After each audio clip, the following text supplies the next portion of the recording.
Where do we need to get better? Defense. We did that. So I get it. You got to have a show, and you got to have something to think about. But about wide receiver is one of the dumbest arguments I've heard. In that one, right? Obviously, that's Brandon Beane on Monday about all the criticism he received for the Bills not drafting a receiver. Yesterday, though, they did sign Elijah Moore to a one-year deal worth up to $5 million. Josh Allen, he's got to be the best quarterback that Moore's played with, so it'll be interesting to see what Moore does there. Okay, let's go to our former GM first. What did you think of the way he addressed the situation, Brandon Beane? You know, Hannah, it's really hard to relate to this. GM getting criticized. Yeah, I know. Never happens, does it? I can't relate to this at all. You know, look, you got to ask question after question about your vulnerability, what's ever perceived to be. And I think Brandon's like, you know what? We got a really good team. Do your homework. Ask me something different. I'm sure he was exhausted. He's a great guy. He's very confident. He has a lot to be proud of. So I think it was probably the wrong question on the wrong day. Well, keeping receipts, though, to go all the way back to the Josh Rosen criticism. Mina, we saw you there. It was great that you were featured in that little piece. But they did go defense with their first 5 picks. So, I mean, what's your assessment of that draft in terms of their offense? I think it makes sense that the draft was focused on defense. I'll start there. This offense was second league-wide in DVOA last year. The defense was 11th, which is still really good, obviously, but I do think there was a need to add talent, particularly on the defensive line and at cornerback, which is exactly what they did in the draft. And to go back to the offense and why they were so good last year, it's an offense that's really built inside out. The strength of the offense, outside of course Josh Allen, is the offensive line. They have a dominant run game. They have a lot of really good receivers, a lot of similar receivers, slot receivers, and I think they're betting on development from Keon Coleman, who was their first-round draft pick last year. Now, I stand by what I said in that clip. I do wish they had a little bit more speed in this group, but it is an excellent group, and when you got Josh Allen at quarterback, you have a guy who raises the floor of everybody. And for me, this is under the axiom of like the good teams are the ones that let their opponents beat them before they ever beat themselves. If you look at Josh Allen last year, only 6 interceptions, only sacked 14 times. And sometimes the greatest improvement, and Amina just touched on it a little bit, is when you're returning young players get better. So Keon Coleman's one, but you think about, Dawson Knox, Dalton Kincaid, Khalil Shakir, they're a little bit older, but I expect them to get better. But this is an offense that, to me, it's well coached. They were third in point differential, which speaks to the fact that they did score points, even though they don't have that explosive element. And then defensively, again, the offseason's a continuum. They sign a couple of players that are going to be suspended. So they sort of doubled down, and I thought that was really smart. And if you have to pick up a receiver like Elijah Moore, like you mentioned, Hannah, you can do that later on in the offseason. So I'm not going to disagree with Brandon Beane. I don't want to get yelled at. Obviously. Mina?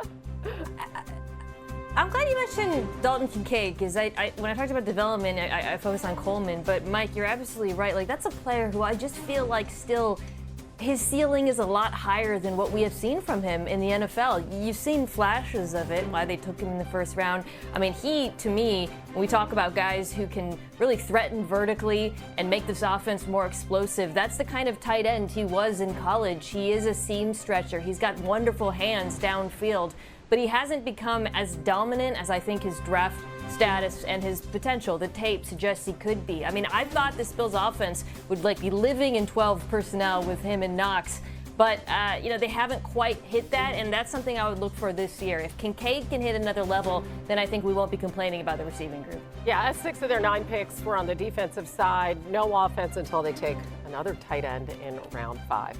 All right, time to get you caught up on some of the best things we heard this week. Cardinals head coach Jonathan Gannon was asked about Marvin Harrison Jr. and expectations for him this upcoming season. From year 1 to year 2, I think that's where guys make a huge jump. And this guy played unbelievable ball for us. But if you talk to him, he'd be the first to tell you, I need to get better at these couple things. And, man, he has went to work on them. And I'm really excited to see where his game goes. The guy's a ready-made pro. He does all the right things. He was here the whole offseason. I think he added a little bit of muscle mass. He looks a little bit bigger. All his numbers, his metrics are all better than when we got him. I'm not going to speak truth into the universe, but just wait until this guy plays this year. Mina, what do you think? What sort of leap do you expect from him? Yeah, I think a big one, because Marvin Harrison Jr., his rookie season didn't live up to his potential where he was drafted, but there were flashes of the dominant receiver we saw in college. There were games where he looked like the best rookie receiver. The Rams game you're seeing there, he was so explosive on those deep overs. And then I thought the final game of the season as well, week 18, you really saw that big frame, contested catch ability, how incredible a route runner he is at his size. He just has to put it together, I think, more consistently and not disappear in games. And it sounds like he's going to do that. Yep, should have a big year, too. Okay, now you might have missed this. Falcons general manager Terry Fontenot spoke about the team's plans for Kirk Cousins. We just have to be patient there. We're open with it, not just talking about Kirk, but with really anybody on our roster. I've probably talked to already 6 or 7 GMs since the draft has ended. If something comes to us with Kirk or any other player that makes sense and it's going to help this team, then we're going to be aggressive and we're going to do it. We always have to ask that question. Is it the best for the Atlanta Falcons? And if it is, we're going to be willing to do it. But all that communication is always ongoing. Mikey T, what should they do with Cousins? Have to trade him. This player is one play away from going in at the quarterback position. He doesn't want to be there. That's been well documented.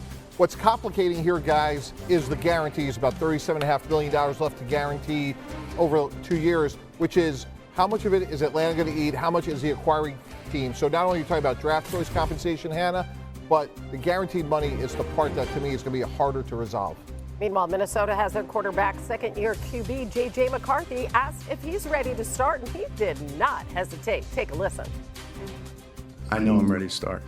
I appreciate that question, Kevin, because all the work I put in and just the confidence in my skills and abilities and just being able to do my job and simplify things to, the best of my ability every single day and, just take it one day at a time, one play at a time. And, I have a tremendous coaching staff, a tremendous group of guys around me that I can lean on and they can lean on me.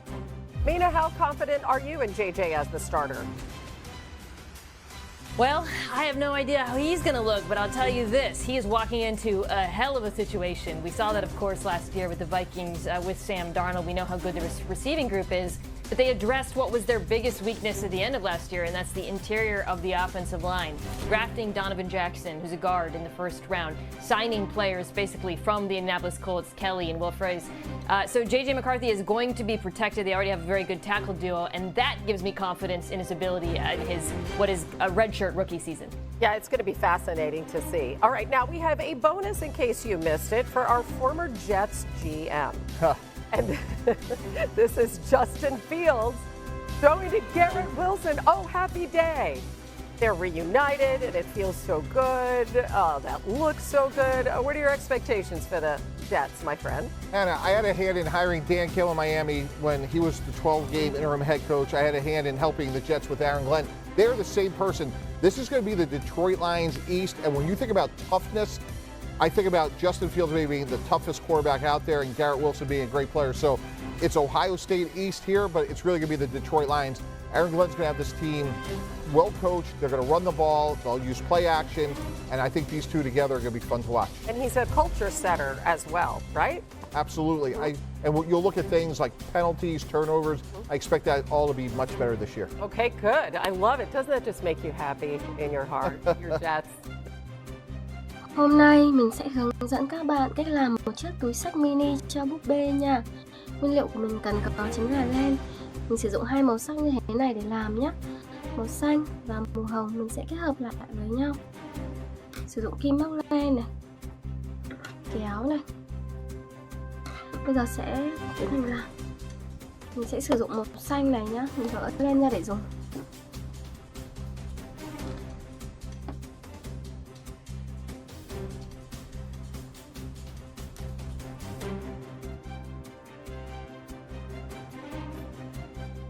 Đây, bây giờ sẽ tiến hành móc này. Mình sẽ móc một cái nút thắt ở đây. Một nút thắt.